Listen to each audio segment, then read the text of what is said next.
আজকে আমি আপনাদেরকে শিখাবো ওয়ানুনাজ্জিলু মিনাল কুরআনি মা হুয়া শিফাউ ওয়া রাহমাতুল লিল মুমিনিন। এই আয়াতটি 70 বার পাঠ করে সরিষার তেলে ফু দিলে কি হয়। আমি আবারও বলছি, ওয়ানুনাজ্জিলু মিনাল কুরআনি মা হুয়া শিফাউ ওয়া রাহমাতুল লিল মুমিনিন। এই আয়াতটি 70 বার পাঠ করে সরিষার তেলে ফু দিলে কি হয়। খুবই দামি এবং গুরুত্বপূর্ণ আমল। আমলটা আপনি শিখে রাখুন, আপনার কাজে লাগবে। আমলটি অনেক উপকারী। আপনি যখন শিখবেন, উপকার পাবেন, তখন আপনি আনন্দিত হবেন, আপনি খুশি হয়ে যাবেন। তো প্রিয় ভাই বোনেরা, এই আমলটি কখন কিভাবে করবেন, কোন নিয়মে করবেন, আমলটি করে কিভাবে আপনি উপকৃত হবেন, আমি শুরু থেকে শেষ পর্যন্ত আপনাদেরকে অতি অল্প সময় সহজে বলে দিব।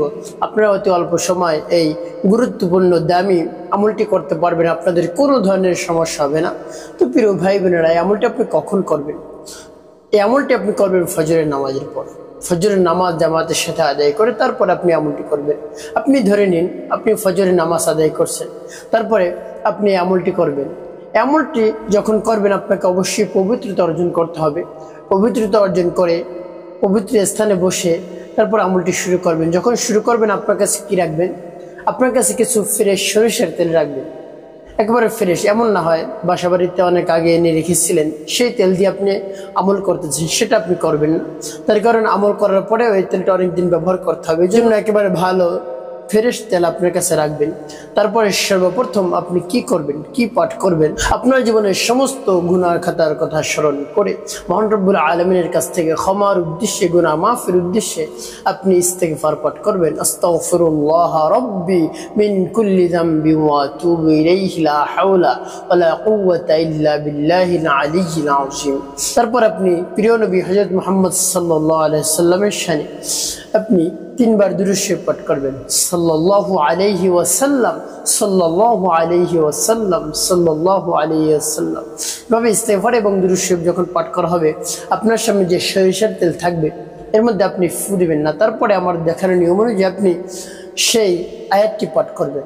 আর সেই আয়াতটি অনেক দামি এবং গুরুত্বপূর্ণ আমল। এই আমলটি এভাবে করে সেই সরিষার তেলে ফু দিয়ে সেই সরিষার তেল আপনি কিভাবে ব্যবহার করবেন, এর উপকার দেখে আপনি আনন্দিত হবেন। তো কোন উদ্দেশ্যে আপনি এভাবে আমল করতেছেন আমি আপনাদেরকে পরে বলে দিচ্ছি, আগে আমলটি শেষ করে নিই। তো তারপরে এভাবে আপনি সেই আয়াতটি পাঠ করবেন। যখন সেই আয়াতটি পাঠ করবেন, তখন আপনি যে উদ্দেশ্যে এই আমলটি করতেছেন সেই উদ্দেশ্যের কথা মনে মনে ভাববেন, চিন্তা করবেন, স্মরণ করবেন এবং মনে মনে মহান রব্বুল আলামিনের কাছে দোয়া করবেন, হে আল্লাহ, আমি যে উদ্দেশ্যে আমল করতেছি সেই উদ্দেশ্য কবুল করুন, আমার এই সময়কে কবুল করুন, আমার এই আমলকে কবুল করুন। এভাবে মহান রব্বুল আলামিনের কাছে বলবেন, আপনি অবশ্যই আপনি উপকৃত হতে পারবেন।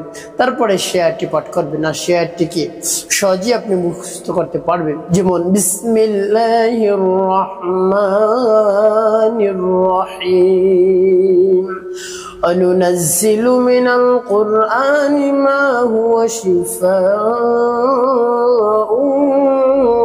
ورحمة للمؤمنين وننزل من القرآن ما هو شفاء ورحمة للمؤمنين وننزل من القرآن ما هو شفاء ورحمة للمؤمنين।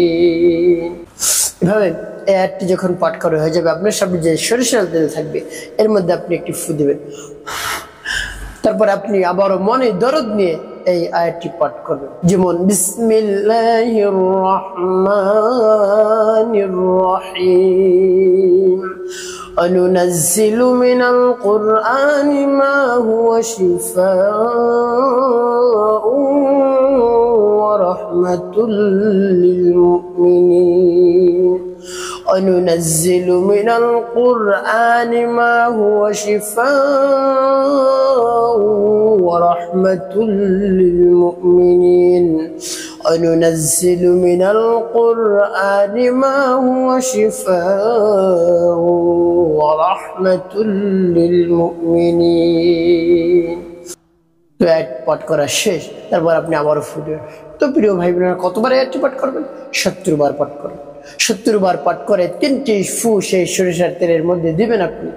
তারপরে যখন এভাবে ফু দেওয়া হয়ে যাবে। সর্বশেষ আপনি 3 বার দুরূদ ইব্রাহিম পাঠ করবেন, আল্লাহুম্মা সাল্লি আলা মুহাম্মাদ ওয়া আলা আলি মুহাম্মাদ কামা সাল্লাইতা আলা ইব্রাহিম ওয়া আলা আলি ইব্রাহিম ইন্নাকা হামিদুম মাজিদ। আল্লাহুম্মা বারিক আলা মুহাম্মাদ ওয়া আলা আলি মুহাম্মাদ কামা বারাকতা আলা ইব্রাহিম ওয়া আলা আলি ইব্রাহিম ইন্নাকা হামিদুম মাজিদ। আল্লাহুম্মা সাল্লি আলা মুহাম্মাদ ওয়া আলা আলি মুহাম্মাদ কামা সাল্লাইতা আলা ইব্রাহিম ওয়া আলা আলি ইব্রাহিম ইন্নাকা হামিদুম মাজিদ। আল্লাহুম্মা বারিক আলা মুহাম্মাদ ওয়া আলা আলি মুহাম্মাদ কামা বারাকতা আলা ইব্রাহিম ওয়া আলা আলি ইব্রাহিম ইন্নাকা হামিদুম মাজিদ। এভাবে যখন দুরূদ শরীফ পাঠ করা হয়ে যাবে, 2টি ফু সরিষার তেলের মধ্যে দিবেন। তো প্রিয় ভাই বোনেরা, এভাবে করে আপনার আমলটি করা শেষ। কোন উদ্দেশ্যের জন্য আপনি আমল করলেন, কেন আমল করলেন, আমি আপনাদেরকে বলে দিচ্ছি। এই তেল আপনি কেমন করে ব্যবহার করবেন। এই আমলটি হলো সেই সব রোগীদের জন্য যাদের একশিরা রয়েছে, যাদের অন্ডকোষ বড় হয়ে যাচ্ছে দিন দিন। তারা প্রতিনিয়ত এই তেল ব্যবহার করবে। কেমন করে ব্যবহার করবে? রাতে যখন ঘুমাতে যাবে, এর পূর্বে তার অন্ডকোষের মধ্যে এভাবে এই পড়া তেলগুলো মালিশ করবে। আর যখন মালিশ করবে তখন মনে মনে নিয়ত করবে, আল্লাহ, আমার যে একশিরা রোগ হয়েছে, এই একশিরা রোগ আপনি দূর করে দেন। এই একশিরা রোগ থেকে আমাকে মুক্তি দান করুন। আমার অনেক কষ্ট হচ্ছে, আমি সহ্য করতে পারছি না। এভাবে মহান রব্বুল আলামিনের কাছে বলবে এবং মহান রব্বুল আলামিনের কাছে সাহায্য চাইবে। আল্লাহ, আপনি সাহায্য করুন, আপনি ছাড়া আর কেউই সাহায্য করতে পারে না। আপনি হলেন উত্তম সাহায্যকারী, তাই আমাকে আপনি সাহায্য করুন। এভাবে মহান রব্বুল আলামিনের কাছে বলবে, অবশ্যই অবশ্যই উপকৃত হতে পারবে ইনশাআল্লাহ। আল্লাহ রাব্বুল আলামিন তার সেই সমস্যা থেকে তাকে মুক্তি দান করবেন। তো প্রিয় ভাই বোনের, একটি কথা মনে রাখতে হবে, আপনাকে 5 ওয়াক্ত নামাজ আদায় করতে হবে। কোনোভাবেই নামাজ ছাড়া যাবে না, মিথ্যা কথা বলা যাবে না। তারপরে মানুষের কল্যাণে বেশি বেশি আপনি কাজ করবেন। অবশ্যই আপনার জীবন মহান রব্বুল আলামিন শান্তিপূর্ণ এবং সুখময় করে দেবেন।